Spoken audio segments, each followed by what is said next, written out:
वन्दितु सर्वसिद्धे ध्रुवममलमणोगमं गतिं पते वोच्छामि समयपाहुड मिणमो सुध केवली भणिदम्। पंच परमेष्ठी भगवान की जय। आचार्य कुंद महाराज की जय। पिछली ज्ञानशाला में बताया था कि जो ज्ञानी है जब मोह को जीत लेता है तो जित मोह कहलाता है, मोह को नष्ट कर देता है तब क्षीण मोह कहलाता है। प्रश्न किया शिष्य ने, आचार्यवर क्या जान के राग द्वेष आदि को छोड़ता है? राग द्वेष को जीतना है तो राग द्वेष को छोड़ना तो पड़ेगा। क्या जान के राग द्वेष को छोड़ता है? तो आचार्य ने गाथा नंबर 39 लिखी। राणम सवे भावे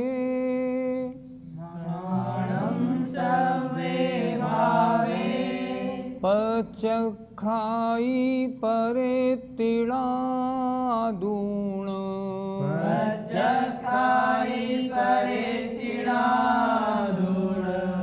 तम्मा पचखाणम राणम नियमामुळे दवम्। बोलिए। राणम सवे भावे पचखाई परे तिड़ादूणम् तम्मा पचखाणम राणम नियमामुळे दवम्। आइए शब्दार्थ समझते हैं। राणम माने ज्ञान। ज्ञान क्या मतलब? आत्मा। सवे भावे सभी भावों को, पचखाई छोड़ देता है, परेति पर है णादूण जानकर। राणम माने ज्ञान माने आत्मा राग आदि सभी विभाव भावों को पर है ऐसा जानकर छोड़ देता है। तम्मा इस कारण पचखाणम प्रत्याख्यान है णाणम ज्ञान ही नियमा नियम से मुणिदव्वो ऐसा जानना चाहिए। छोड़ने का मतलब क्या हुआ? क्या बता रहे हैं? ये मेरा नहीं है, ये मुझसे भिन्न है, पर है। आत्मा में ज्ञान से ऐसा जाना और छोड़ दिया। इसलिए वास्तव में ज्ञान ही प्रत्याख्यान है। समझ में आ जाए ये वस्तु मेरी नहीं, बस फिर छोड़ने में क्या देरी लगती है? कुछ भी नहीं लगती। इसलिए प्रत्याख्यान माने त्याग क्या है? त्याग तो ज्ञान, आत्मा में जान लेना ही त्याग है। मोह का मतलब मिथ्यात्व और कषाय। मुनि महाराज ने इनको क्यों छोड़ा?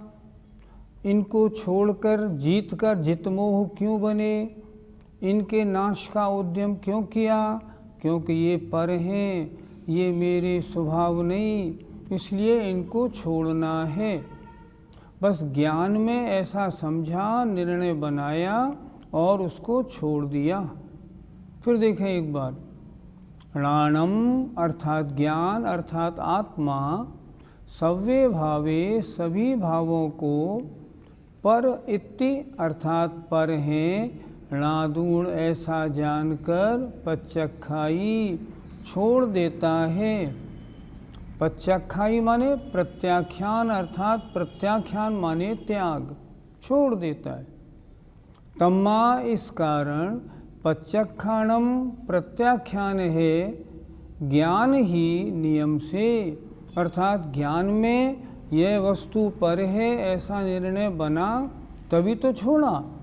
तो छोड़ा क्यों? क्योंकि पर है ऐसा जान लिया। तो तो त्याग क्या है?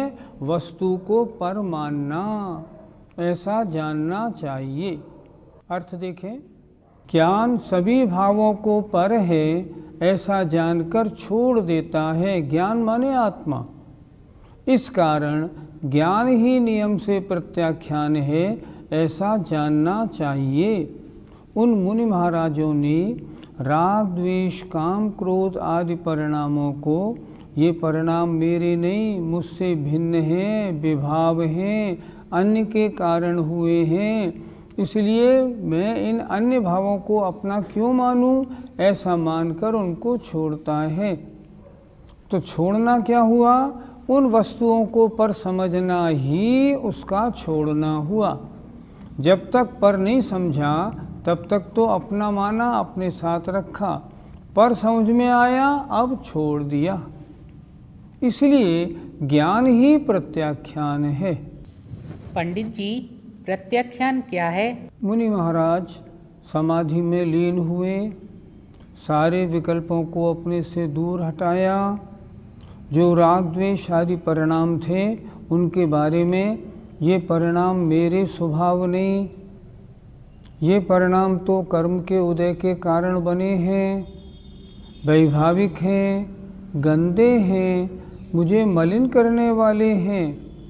ऐसा जान करके उन समस्त राग द्वेष आदि भावों को मुनि महाराज ने छोड़ दिया और अपने आप को उस परम समाधि में लीन कर लिया।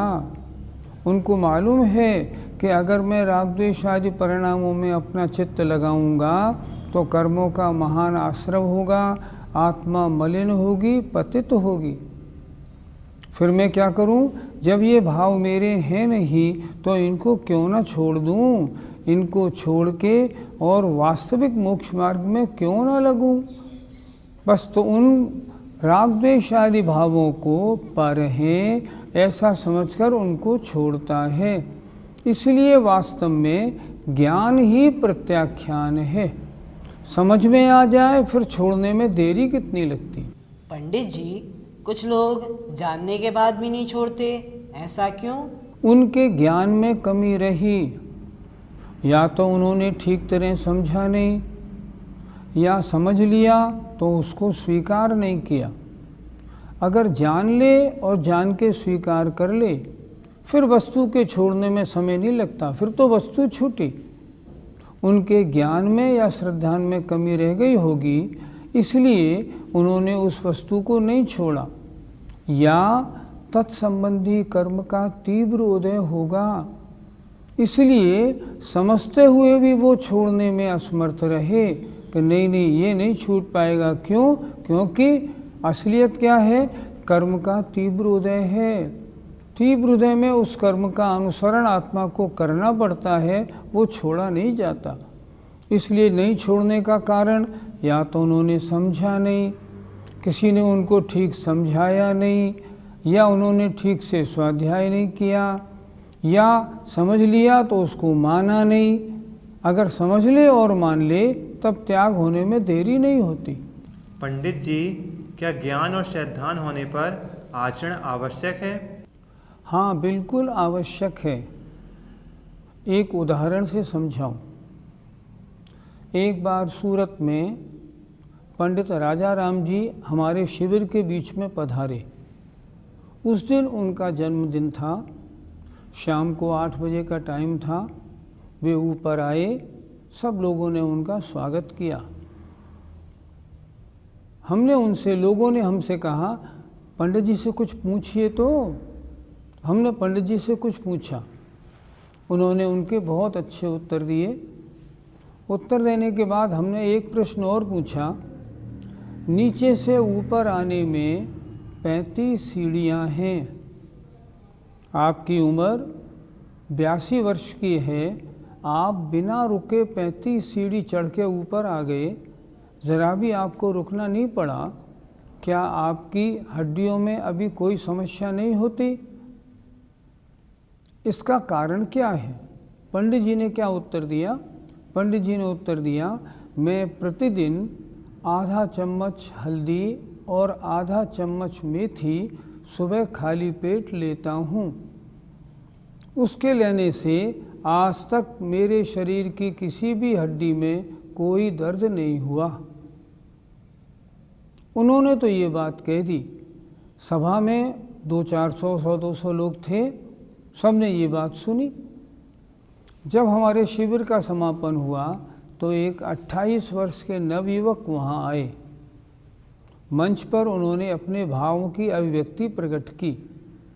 उन्होंने बताया, इस शिविर में मुझे आत्मा के लिए और शरीर के लिए बहुत कुछ मिला। हमने तुरंत प्रश्न किया, शरीर के लिए तो हम यहाँ शिविर में पढ़ाते नहीं, शरीर के लिए आपको कैसे मिल गया? उन्होंने बताया, वो पंडित राजा राम जी आए थे ना, उन्होंने जो बताया था ना, हड्डियों के दर्द के लिए आधी चम्मच पिसी हुई हल्दी और आधी चम्मच पिसी हुई मेथी रोज़ सुबह लेने से दर्द नहीं रहता। मैंने उनको सुना और मुझे उनकी बात पे विश्वास हो गया। यहाँ शिविर से जब मैं घर पे गया तो मैंने पत्नी को रात को ही उठा के बोला, पहले हल्दी और मेथी पीस के रखो, मुझे सुबह लेनी है, अब मैं रोज़ लिया करूँगा।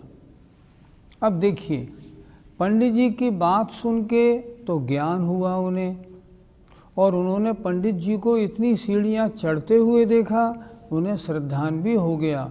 हाँ बिल्कुल, बात तो बिल्कुल ठीक है। तो कार्य हुआ कि नहीं हुआ? क्यों नहीं होगा? आप लोग हमारे संस्थान के छात्र हैं। आप लोगों को मालूम है कि बीएड या एमएड करने के बाद तुरंत सरकारी नौकरी मिलती है। तो आप बीएड और एमएड में कितनी मेहनत करते हो कि नहीं? करते हैं। क्यों करते हैं? हमने जान लिया है कि बीएड एमएड लिए बिना सरकारी नौकरी नहीं मिलती, इसलिए हम पूरी मेहनत करते हैं ताकि हमें सरकारी नौकरी मिल जाए। इसी तरह अगर किसी ने सही जाना और श्रद्धान भी ठीक कर लिया तो आचरण फौरन होता है, कोई टाइम नहीं लगता। इसलिए ज्ञान और श्रद्धान के बाद आचरण आवश्यक है। एक बात और, अगर आप तदनुसार क्रिया नहीं कर रहे हैं, इसका मतलब आपके ज्ञान या श्रद्धान में कमी है। जब मान्यता बन गई और ज्ञान हो गया, अब आचरण क्यों नहीं? होगा ही होगा।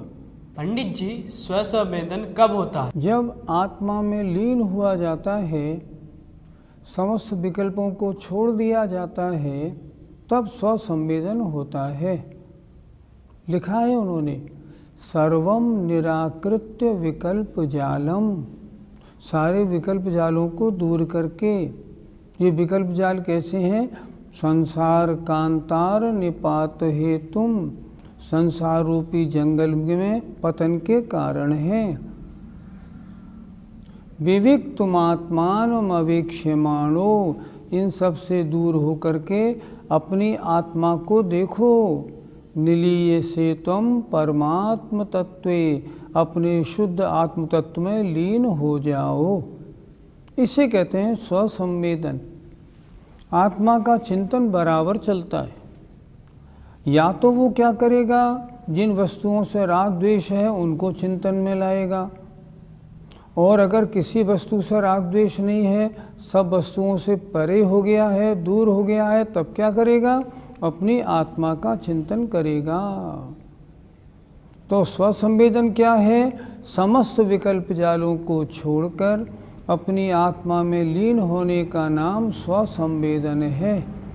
इसमें अपनी आत्मा में वह साधु लीन हो जाता है। पंडित जी, ज्ञानी और अज्ञानी में अंतर क्या होता है?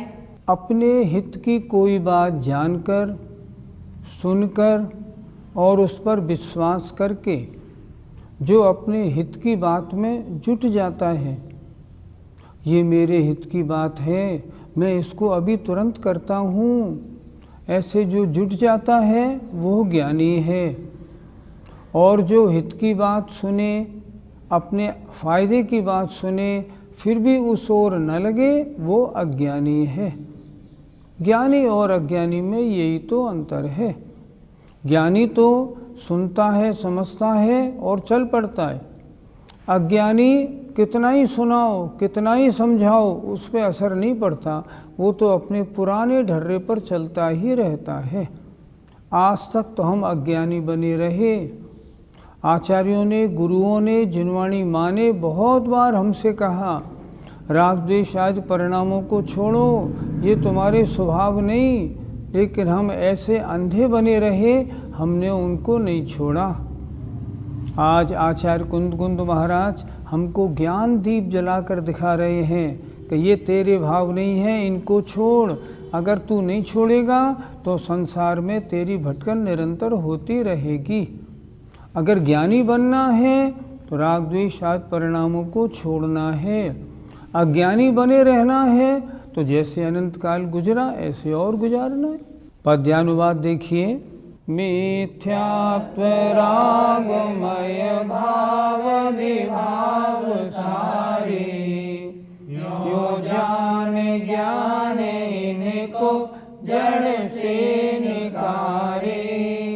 हो प्रत्यख्यान फलत निज ज्ञान प्यारा, मेरा उसे नमन हो सत कोटि बारा।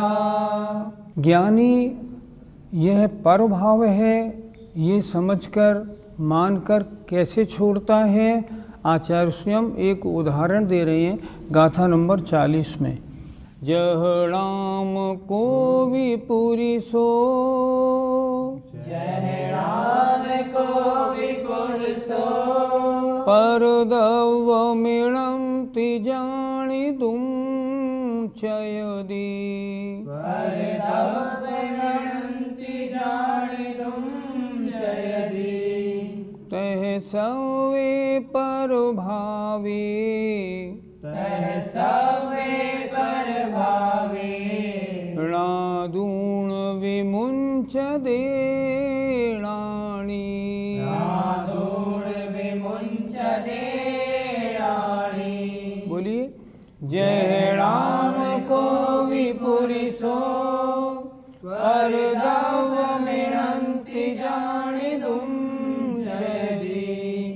तह सवे पर भावे, णादूण विमुंच देणाणी।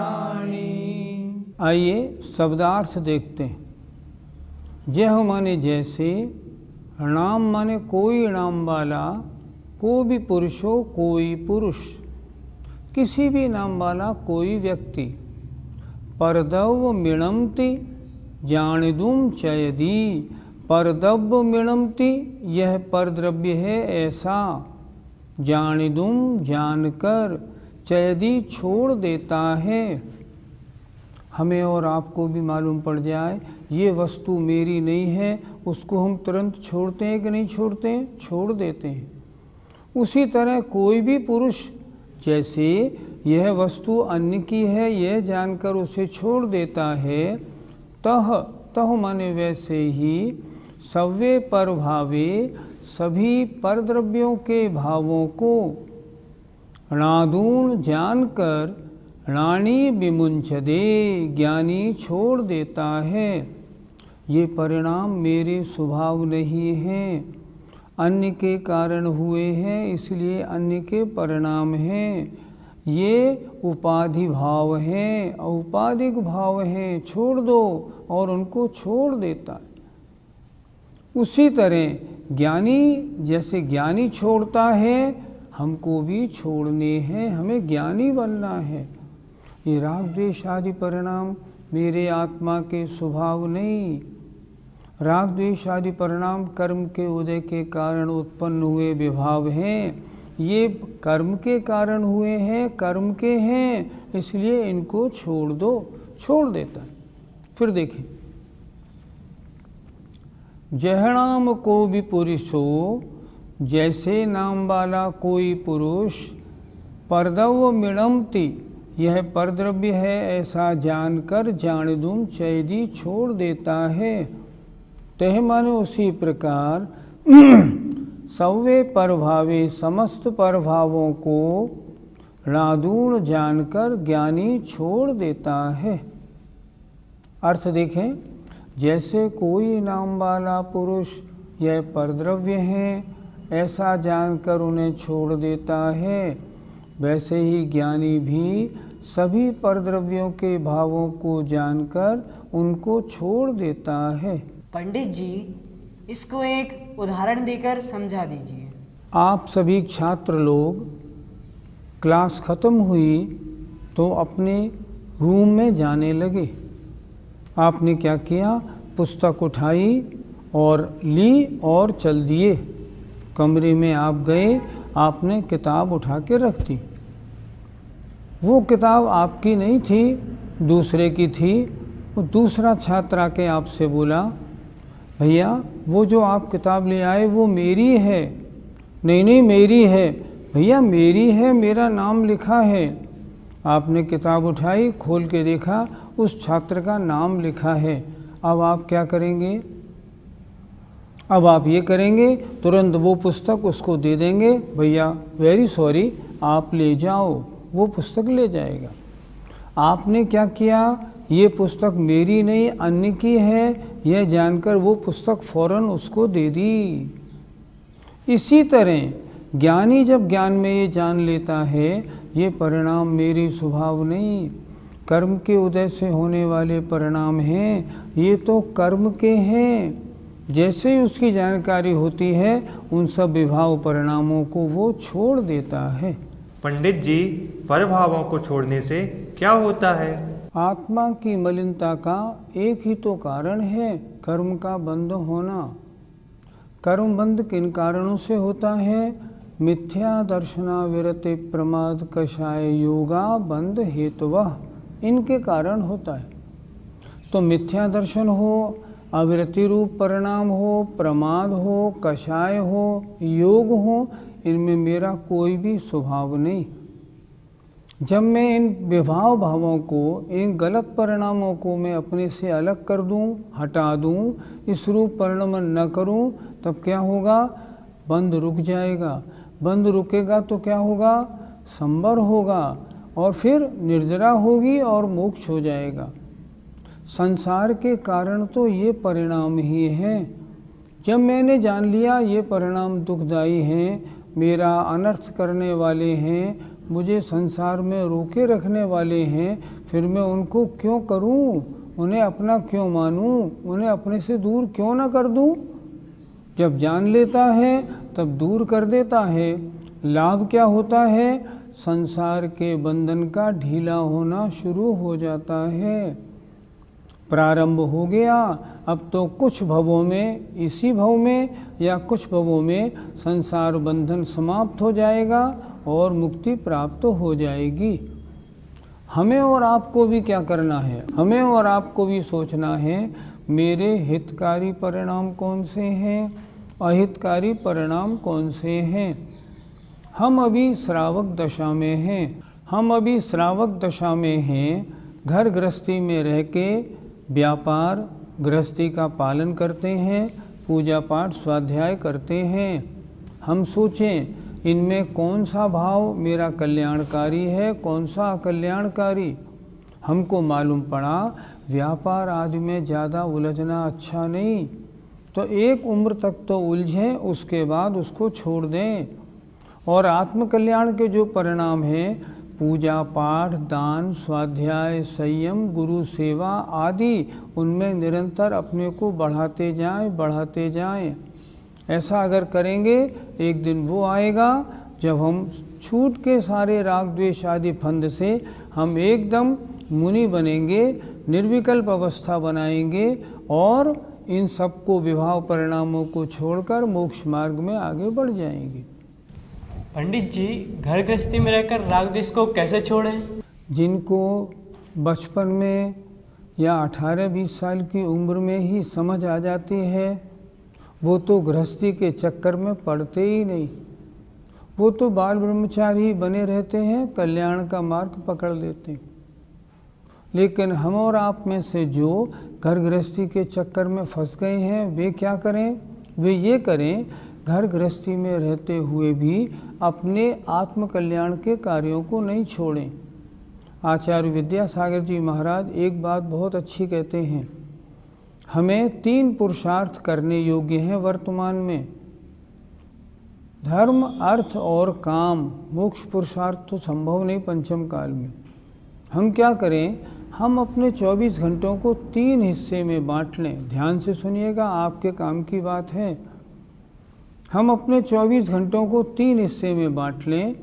8 घंटे धर्म पुरुषार्थ, 8 घंटे अर्थ पुरुषार्थ, 8 घंटे काम पुरुषार्थ। अगर ऐसा आप करते हैं, बिल्कुल हिसाब से बांटते हैं, समझिए आपका कल्याण निश्चित है, बिल्कुल होगा। अगर आप 8 घंटे धर्म पुरुषार्थ में लगाएंगे तो अर्थ और काम पुरुषार्थ में भी आप जो विभाव भाव हैं, राग द्वेष आदि, हिंसा, झूठ आदि, इनसे दूर रहने की कोशिश करेंगे। बस आप ऊपर उठने लगे और इस भव में नहीं तो शीघ्र ही कुछ भव में आपका कल्याण बन जाएगा। गृहस्थी में रहते हुए भी उलझे नहीं, सुलझने के लिए नित्य सोचें। अगर ऐसा करते हैं तो आप सही रास्ते पे हैं। पद्यानुवाद 40 नंबर का। मेरी न वस्तु यह है जब जान लेता, जैसा कि सज्जन उसे झट त्याग देता। रागादि भाव पर है पर से न नाता, ऐसा पिछान मुनि भी उनको हटाता। यहाँ पिछान माने पहचान, जानकर, ऐसा जानकर मुनि भी उनको हटा देता है। जय जिनेंद्र। इस कार्यक्रम के पुण्यार्जक परिवार हैं Shri Parasnath rerolling mills limited, Durgapur 1, Vardhaman, Paschim Bangal. Amita Jain, wife of Anil Kumar Jain. Sangeeta Jain, wife of Vipin Kumar Jain. Shrimati Shubhada Vijay Kumar Dhahale Jain, Shrimati Sunanda Subhash Dharm Khele Jain, Revati Jitendra ढहाले Jain, Shri Jitendra विजय कुमार ढहाले जैन, मनोज विजय कुमार ढहाले जैन, चिन्मय जीतेंद्र ढहाले जैन एवं परिवार, सोलापुर, महाराष्ट्र। मानक चंद, कमला देवी, राकेश, नीतू, ऋषभ, सौम्या एवं आयुषी मुशरफ, B123, सेठी कॉलोनी, जयपुर, राजस्थान। प्रेरणा जैन, रानी जैन, JP जैन, अहूरा नगर, अडाजन, सूरत, गुजरात। श्रीमती सुगंधा कमाते, वाइफ ऑफ बाबरू वाहन कमाते, पुणे। विकास एवं विद्या कमाते, USA। श्री 1008 पार्श्वनाथ दिगंबर जैन मंदिर, 344/4, गोविंदपुरी महिला मंडल, गोविंदपुरी, कालकाजी, नई दिल्ली 19। हितेश हसमुखलाल शाह, माता रमीलाबेन परेख, वडोदरा, गुजरात।